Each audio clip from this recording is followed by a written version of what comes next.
Oregon's now an even bigger favorite to make the playoff. How many games could they lose to get there?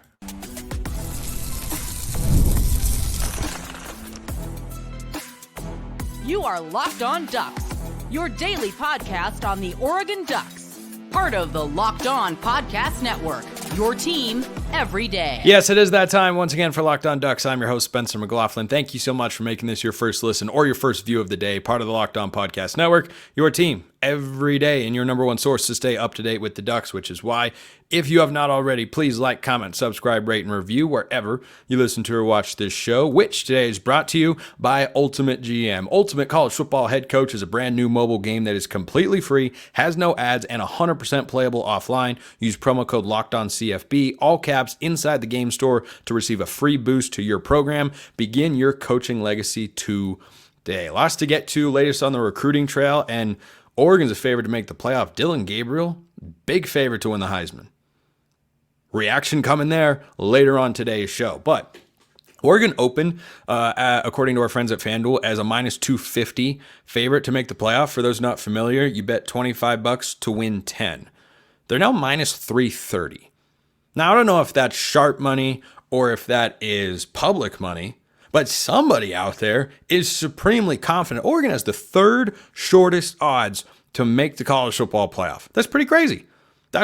They have shorter odds to make the playoff than Texas, than Alabama, than Ole Miss, than a variety of SEC teams.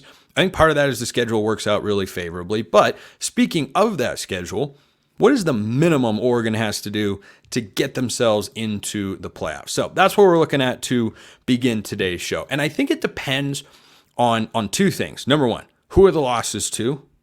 And number two, how do those losses perform over time? So let's just say, for instance, Oregon loses both of its toughest games per the point spreads on the schedule. That'd be Ohio State on October 12th, which probably, like the Washington game last year, essentially wouldn't be punitive at all, other than Oregon would be behind Washington in the rankings, but really not much else would change if you play an even, tight match game. And Michigan, which is in early November, and it's in Ann Arbor. Oregon's a 3.5-point favorite. I think Oregon is more than capable of winning both of those games. I'd like for the offensive line to be fully healthy, but still, I feel confident in Oregon's ability to win both of those football games. That's not an official prediction. I'm just saying I feel confident. Official predictions come next week. Yeah, that's going to be an exciting time. By the way, 9 days to Oregon football. 9 days. How about that? Season very, very close. There's real college football on in a couple days. Anyway, I digress. If you lose to Michigan and they have a better season than I expect them to, I think they're an 8-4, 9-3 team, maybe 10-2. But with the questions at quarterback, the roster turnover, the coaching changes, like that's a lot. That's a lot with the schedule they have. They have to play Texas at home. They have USC at home, Oregon at home, and at Ohio State and at Washington. So going 10-2 would be mighty impressive and pretty tough. But if they beat Oregon, I think they would be a 10-2 team and probably a playoff team. But then you run into the problem of, well, either Ohio State or Michigan will get the auto berth, but then Oregon loses the head-to-head with those teams. So if it comes down to an at-large discrepancy between Oregon and Ohio State or Michigan, yeah, the head-to-head is going to come into play, as it should. Is 10-2 good enough? Would that be good enough? I think so. I don't say that with 100% confidence. I truly don't, for two reasons. Number one, the SEC is going to get more credit than the Big Ten, and they should, because it's a better conference going into this year. In the football sense, I think it has a stronger lineup of high-end teams. Like, take Florida, for instance, has one of the most brutal schedules I've ever seen in the history of college football.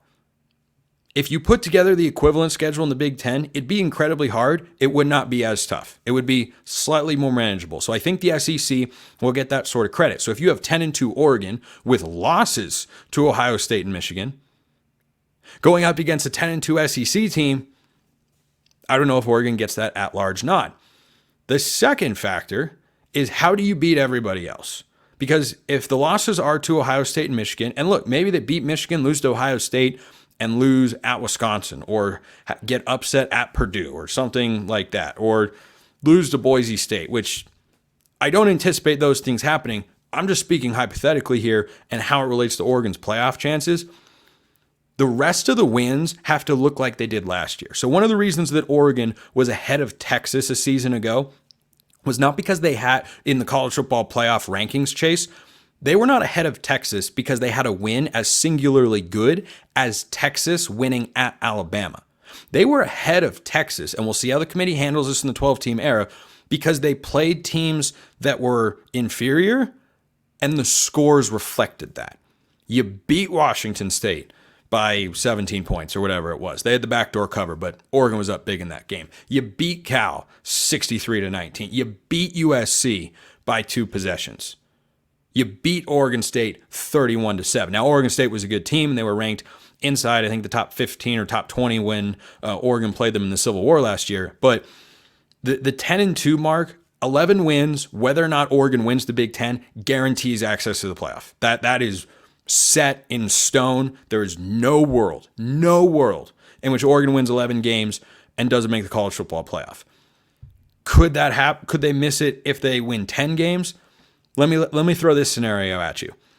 If they go 10-2, make the Big Ten championship game. Let's say Boise State gets them again.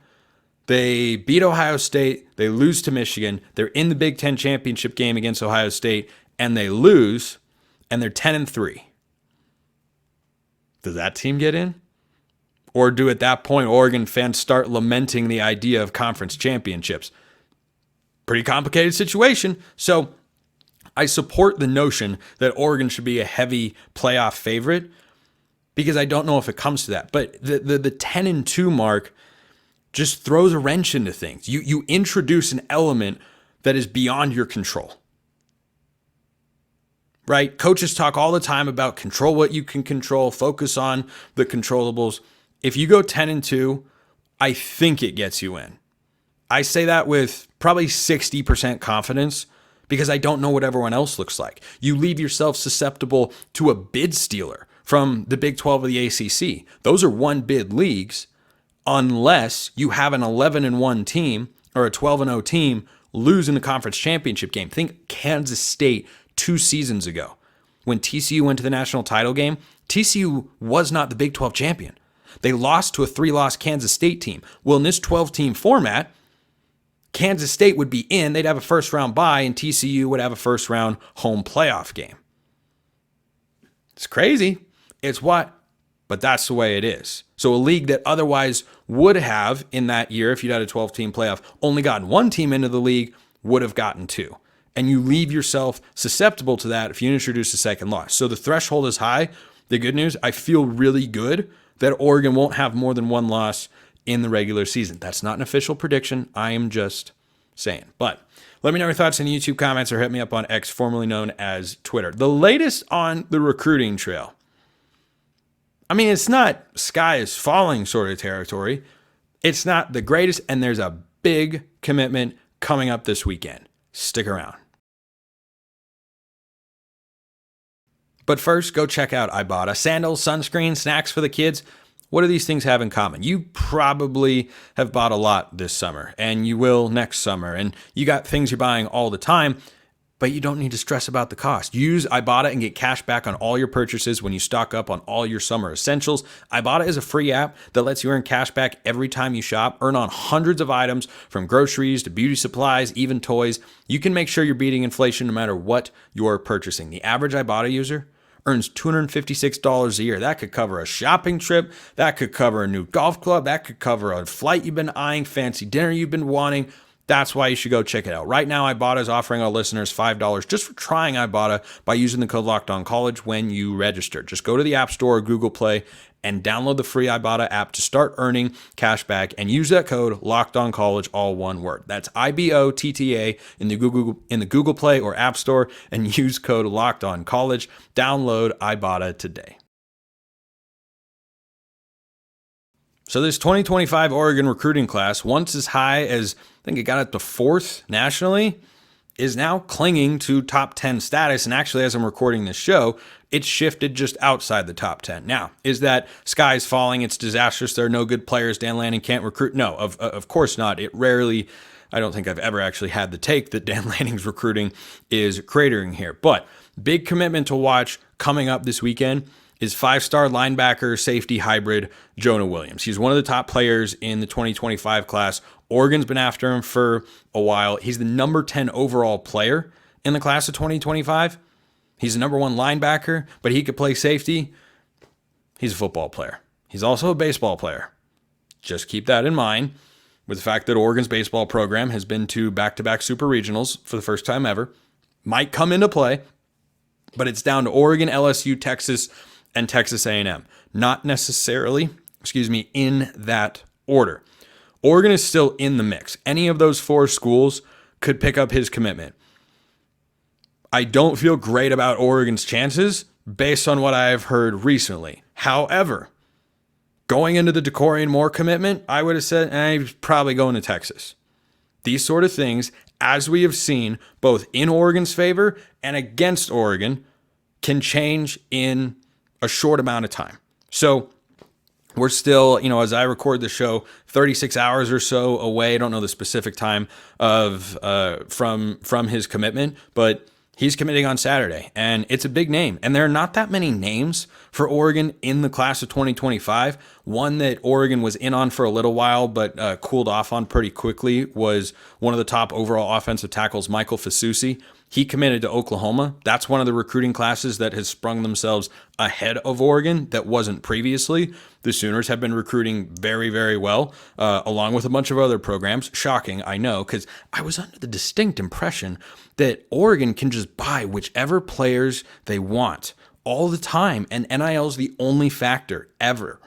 So if that's true, I guess Oklahoma just bought all their good players. David Stone, Oregon went after him, didn't win that recruiting battle in the 2024 class. Yeah, I guess Oklahoma just bought him, and I guess whoever gets Jonah Williams, they just paid. Yeah, okay. I'm so sick of that narrative, but it's going to keep popping up. It's just what it is. It's the way Oregon's reputation is going to be on the recruiting trail in certain circles, and you just gotta gotta deal with it. But so Fasusi's off the board. He's a 5-star offensive tackle. Williams is still in play, and again, Oregon's chances. I don't have a percentage per se on Oregon's likelihood of getting him or not. It would be a great benefit to the class and would bring him up several spots. He's also, lest we get too deep into the recruiting numbers here, he's also a really good football player and could be a great baseball player as well. Maybe the next Bryce Betcher. More on him later in the show. But that's a recruitment to watch. That's happening on Saturday, and hopefully Oregon's able to pull a little bit of a rabbit out of the hat. I don't expect Oregon to do so, but they have surprised me before. They have surprised others before, and you never know. So, speaking of commits, one that I kind of glossed over recently and wanted to get to since I'm talking recruiting today from a past show, I'll get to in just a moment. But Michael Terry III is another big name, 5-star, number 1 athlete, does not have a commitment date yet. It looks like the teams in the hunt, according to 24/7, are Oregon, Texas A&M, Texas, and Nebraska. Not that long ago on the show, I answered a mailbag question about other Big Ten programs and kind of where Oregon fits and where they could fit into the mix. And Nebraska is one that has a much higher ceiling than people realize. Like traditionally in the last several years, would Nebraska be in for a kid who's looking at Texas, Texas A&M, and Oregon? No, not typically. Former Oregon running back commit Dante Dowdell is over there. I think if he gets some playing time in the backfield with Dylan Raiola, they could be a heck of a tandem. And Oregon doesn't play Nebraska this year. By the time they do play Nebraska, Matt Rule might have that thing cooking. I'm just saying, watch out. Matt Rule's a really good coach. They've got tremendous support over there in Lincoln. But Michael Terry III feels like he's, a guy that's going to draw it out over the course of the season at the very least. I don't know if he's got any other visits scheduled, but I think that if Oregon could get one during the season, that would, of course, be great. Oregon visits are known for being very, very strong. In-season visits can leave a lasting impression. We know that from Kayvon Thibodeau, who said that he committed because he was at the Washington game in 2018. But, Oregon's recruiting class, once upon a time, I was talking about it on the show as, hey, could it be the best class ever? Could it be the number 1 class in the country? That feels out of reach. Even if they were to land unless they get, I suppose, both Williams and Terry could catapult them back up the rankings and into that top 5 range. But Ohio State and Bama, they're cooking on the trail right now. Bama just landed a 5-star running back who Brian Smith says is the best running back in the class of 2025. Kalen DeBoer's got that thing working just fine down there in Tuscaloosa in the recruiting sense, and they've answered a lot of questions along those lines. And it's not as if Oregon's recruiting is dropping off. This is going to be, it looks like, a considerably smaller class than the classes of 2023 and 2024, because you've got 15 verbal commits right now.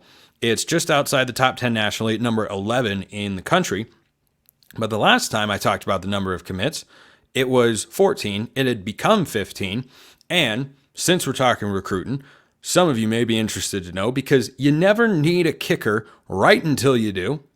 Rocco Graziano, Sheldon High School, local kid.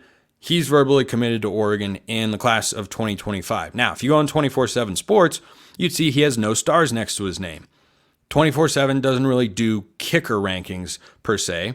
Luckily, somebody else does. Chris Saylor Kicking is one of the sites, I think. I don't know that it's the only one, but it's certainly one that I've heard of before.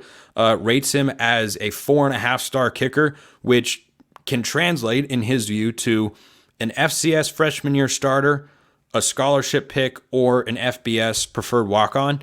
And I think Oregon's kicking room actually looks pretty solid. If you watch Grant Meters kick that field goal in the spring game, look quite good. At the very least, he's got plenty of leg. I expect Atticus Sappington, the Oregon State transfer, to be the starting kicker this year, and he was really, really solid for the Beavs a season ago. No word if he's improved his rushing skills. If you understand that reference, let me know. But I think that for Oregon, it's good to have that position solidified at some level, because again, it's not one that is going to drive recruiting rankings. It's not one that generates a ton of buzz. But then all of a sudden, there are times, the Texas Tech game last year, or the Washington game last year, or several games over the years, where you look up and, boy, all of a sudden, we could really use a good kicker. So Graziano looks to be, I'm always a fan of recruiting local kids, just because it's, if not at the very least, it's just a fun thing to see that, someone grew up in Sheldon, that close to Oregon, could get to go kick for the Ducks. There's probably going to be a kicking competition with him and Grant Meters. We'll see if anyone else is able to put their name into the mix, or if they bring in a transfer, or what happens there. But that's the 15th verbal commitment that Oregon has. It's not impacting the class ranking in a significant way, but that's where Oregon stands. So I still, it's easy to get caught up in the last month or so of Oregon recruiting for 2025 and have a net negative sentiment. This is still a good class, and they're definitely in the quality over quantity stage of this class, but they have way fewer commits than everybody else that's ranked around them in the 2025 cycle, but they're still there because the guys can be really, really good. I mean, you go down the list of the top 25 classes, top 2025 classes, Ohio State, 24 commits, Bama, 20, LSU, 24, Georgia, 22, Auburn, 22, Tennessee, 23, Texas A&M, 20, Oklahoma, 23, Notre Dame, 22, Miami, 22, Oregon, 15, Michigan, 17, Clemson, 15. So there's kind of a steep drop off in the volume sense once you get out of the top 10. But, Oregon having 3 5-stars, Dorian Brew had a 5th star and then lost it, but okay. I saw that with Mateo Uyunglele too. Guess what? He was an impact true freshman. Curious to see if the same thing happens with Aiden Breland along the defensive line. But I still like this Oregon class. I think there are plenty of starting caliber players in it. I think the lower volume and the big fish, the big game hunting that Dan Lanning and company have done is a reflection of how well they've recruited the last couple cycles and how confident they are in their ability to manage the portal, both in bringing in the right guys and not having guys leave. Lanning talks all the time about how proud he is that they haven't had a starter transfer out in his 2 years. They've had players leave, but they haven't had someone who you'd classify as a starter transfer away from the program. And I think the numbers indicate that he expects that to continue. I think that's a good thing for the Ducks. And you could still have a couple true freshmen in this 2025 cycle make an impact. I mean, DeCorian Moore is going to play. DeCorian Moore is going to play as a true freshman, but we'll see who else does in the class as well. So I still like it. It's not going to be as great as it looked like it once could have been, but I don't want Oregon fans to feel down about how the 2025 class is coming together. There's still a lot of talent. And there's still plenty of show to get to. Dillon Gabriel is the Heisman favorite, which I think is... I have many thoughts. I have many, many thoughts on the matter. Most of them good, but one of them not as good. That's coming up next. First, Locked On Ducks fans, I want to take a moment to give you a heads up on a brand new mobile game that I think you're going to love. Ultimate College Football Head Coach. In this amazing game and simulation, you get to step into the shoes of a head coach and lead your college football program, Oregon, to glory.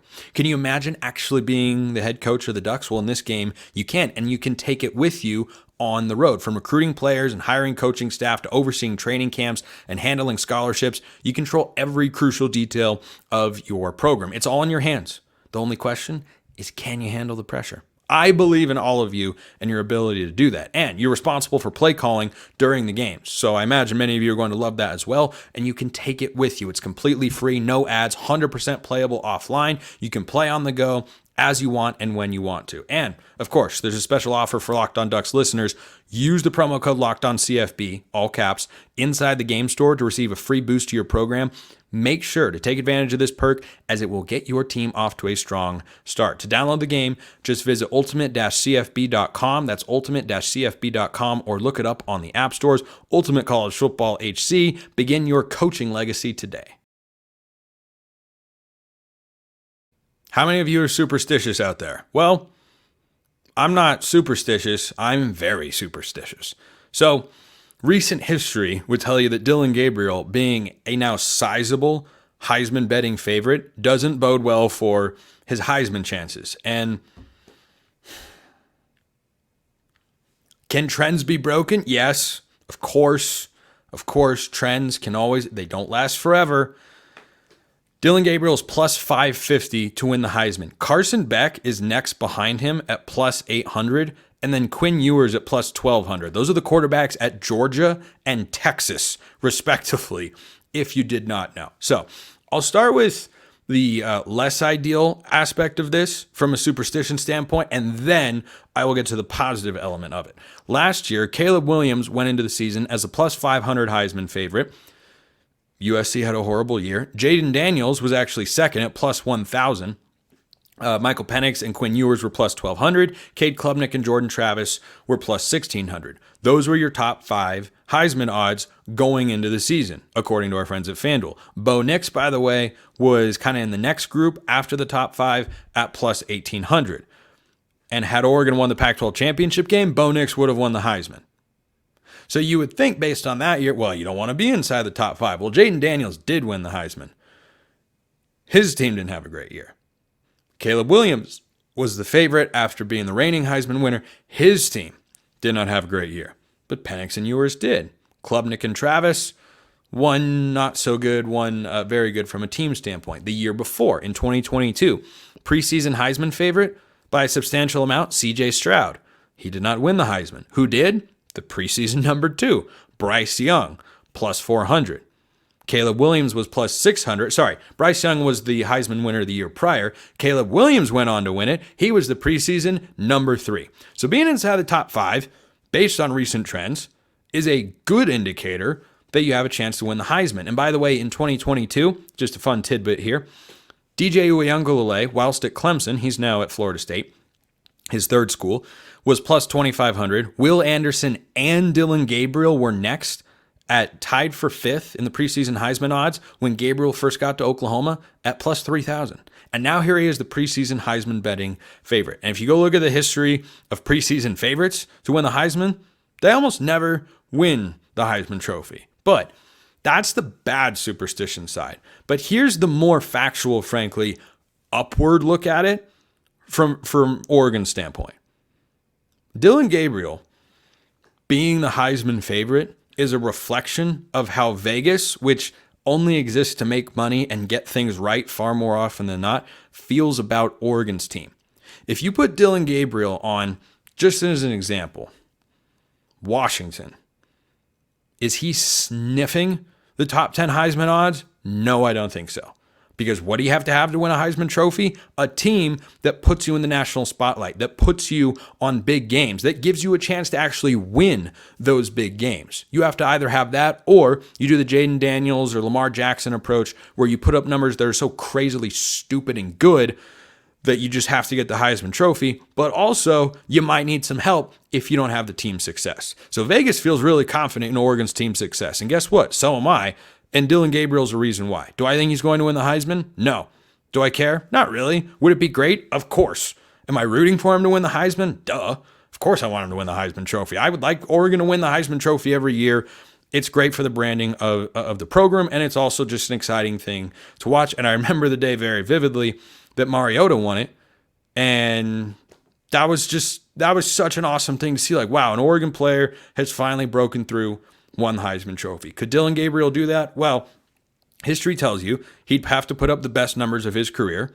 He's got the best team that he's been on in his college career, though, so he's got that going for him.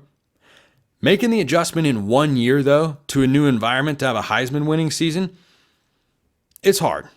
It is incredibly hard. Caleb Williams, for instance, played a little at Oklahoma before going to USC and winning the Heisman. Or you think about a guy like Joe Burrow. He had one season with LSU before he popped in his second year. Bo Nix was on track to win the Heisman last year in his second season with the Ducks. It is really, really hard, even for a talented player, to go to a new location and have a Heisman Trophy caliber season. I'm not saying it's never happened before, but it's tough. It is tough, and the threshold is so high. So generally for quarterbacks, you have to have over 4,500 yards and account for at least 45 touchdowns. If you look at the Heisman Trophy winners from the past several seasons, they have somewhere between 4,500 and 5,000 or more yards. Joe Burrow, by the way. Think about this. Michael Penix last year threw for just under 5,000 yards. Joe Burrow, in his Heisman season 2019, went for 5,600 yards. Pretty sure Bryce Young had a 5,000-plus yard season. Those be some crazy numbers. Oregon's going to run the ball too well, too often, and too successfully, which is the same thing as too well, so I kind of repeated myself, whatever. They're going to do that too much for Dillon Gabriel to have the chance, though he's got the receiving core to throw for that many yards. Oregon's not running the Mike Leach air raid here, RIP. But I just saw that and thought, wow, it's one thing for him to be the favorite, but I think it's as much a reflection of Oregon's team as it is of Gabriel, who I like, and there's no other quarterback in the Big Ten that I would rather have. I think Oregon has the better quarterback in all 12 games going into this season for 2024. Down the line, sure, some young guys could pop, but going into this season, Oregon's got the better quarterback in all 12 games. Turns out it gives you a really good chance to win. Gives you a really, really good chance to win. So I think for Gabriel, it's great for him to get that sort of attention and respect for the career that he has had, because he put up great numbers last year, and Oklahoma was a good team, and he was a part of, the rebuild when Lincoln Riley left. But, plus 550 to Carson Beck being plus 800, that's a sizable gap. Caught my eye. I don't think Gabriel wins, but gosh, I hope he does. That'd be a heck of a story. And then people would get upset because he will have played more games than Bo Nix. I think because Bo Nix is a bigger name in college football than Dillon Gabriel, you're not going to see that narrative kind of fly around just in, passive comments and whatnot about, oh man, is Bo Nix back for an 8th year? How many games he started, or he's, probably married with 3 kids or whatever. Bo Nix was married last year, admittedly. But I just think that I think Gabriel is in a really, really good spot. Superstition would tell you it's not great to be the preseason Heisman betting favorite. I'd also rather have a national championship than a Heisman Trophy. So I'm not worried about Oregon trying to goose his stats to go win the Heisman Trophy. They just want to win. They just want it. And by the way, if Oregon gets to the national championship level and Gabriel's having the sort of season I expect him to, he could make his way to New York. It's just that there are a lot of other really good players in college football. That's why I have been and continue to be, pumping the brakes on Dillon Gabriel's Heisman chances. I don't think they're non-existent. The landscape of college football, though, is really hard.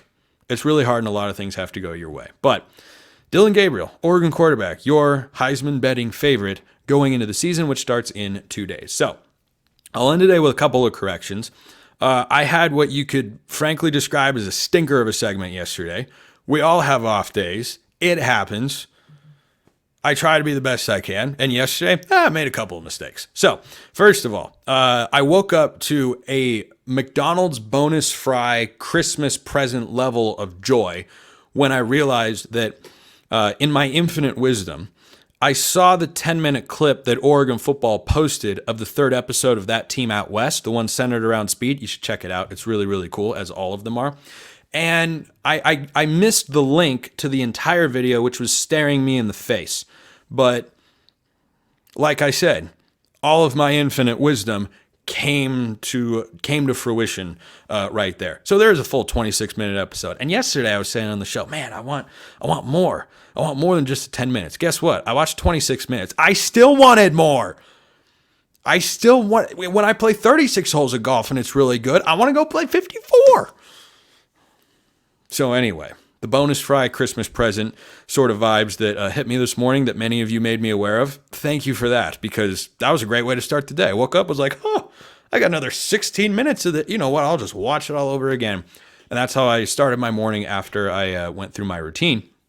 And then a question came in that I answered on yesterday's show that makes a lot more sense now. The kickoff time for Ohio State is expected to be 7:30 Eastern, not 7:30 Pacific. Now, I stand by what I said on yesterday's show, which is time of day, I don't think it's making that big of a difference when you have a game of that magnitude.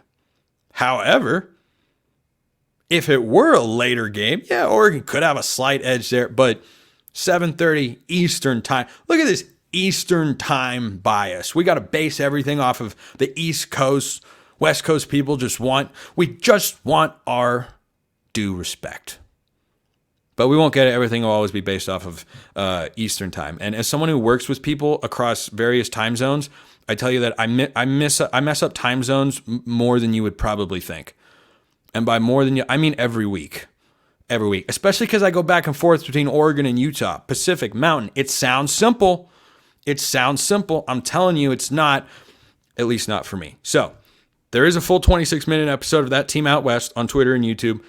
And 7:30 Eastern, 4:30 Pacific will be the kickoff time for Ohio State and Oregon on October 12th. So now that we've got those things corrected, thank you for making this your first listen of the day. Go make Locked On College Football your second, where I host giving you the biggest stories in the greatest sport on planet Earth. Everything you want, college football, getting you ready for the season, it's all over there. Go check it out on YouTube and wherever you get your podcasts. Appreciate everyone listening. I will see you next time, and until then, hope you have a wonderful rest of your day. Oh, and go Ducks.